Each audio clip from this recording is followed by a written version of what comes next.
Filsafat bukan dari Islam, tapi orang masukkan ke dalam Islam. Filsafat berasal dari Yunani. Ajaran filsafat berasal dari Yunani. Yunani adalah kaum musyrikin, penyembah berhala, penyembah bintang-bintang.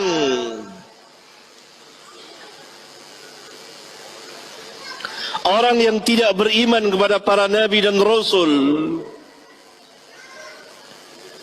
Lalu kenapa bisa masuk ke dalam Islam ajaran filsafat itu? Pada abad kedua Hijriyah, atas perintah sebagian khalifah yang terpengaruh dengan ajaran sesat, telah memerintahkan sebagian ahli untuk menerjemahkan kitab-kitab Yunani ke dalam bahasa Arab yang kemudian dibaca oleh sebagian kaum muslimin, khususnya mereka yang manhajnya bengkok, manhajnya manhaj yang sesat, bukan manhaj para sahabat ridwanullah alaihim jami'an.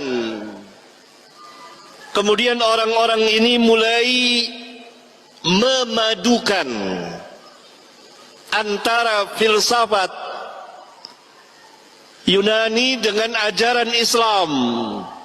Maka mulailah masuk ke dalam Islam ajaran filsafat itu, yang telah membuat kerusakan yang tidak kecil pada kaum muslimin, pada hidup dan kehidupan keagamaan mereka saat itu dan sampai hari ini. Di antara tokoh-tokoh filsafat yang menerjemahkan, meluaskan, mensyarahkan seperti Al-Farabi atau dan Ibnu Sina.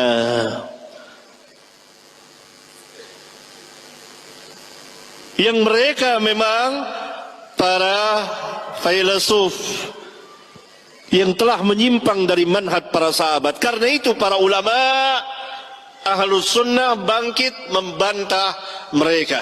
Maka ini ilmu yang tidak bermanfaat sama sekali.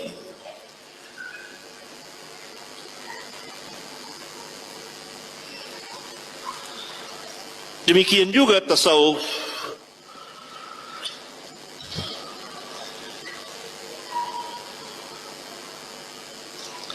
Yang berasal pertama dari orang-orang zindiq, munafik, yang memasukkan sesuatu ajaran ke dalam Islam berupa nyanyian-nyanyian zikir. Jadi zikir itu dibuat sebagai nyanyian. Berzikir sambil bernyanyi, bernyanyi sambil berzikir. Ini pertama kali dimasukkan oleh orang-orang munafik ke dalam Islam pada abad kedua Hijriyah, dan telah diketahui oleh salah seorang imam besar yang sangat jeli dan cermat dalam meneliti ajaran-ajaran sesat, yaitu Al-Imam Asy-Syafi'i rahmatullahi alaih. Maka ketika beliau akan meninggalkan Baghdad, beliau mengatakan bahwa ini ada satu ajaran ini, yakni berzikir sambil bernyanyi, yang tidak pernah dikenal oleh Islam. Berzikir harus dengan khusyuk, bukan dengan nyanyian.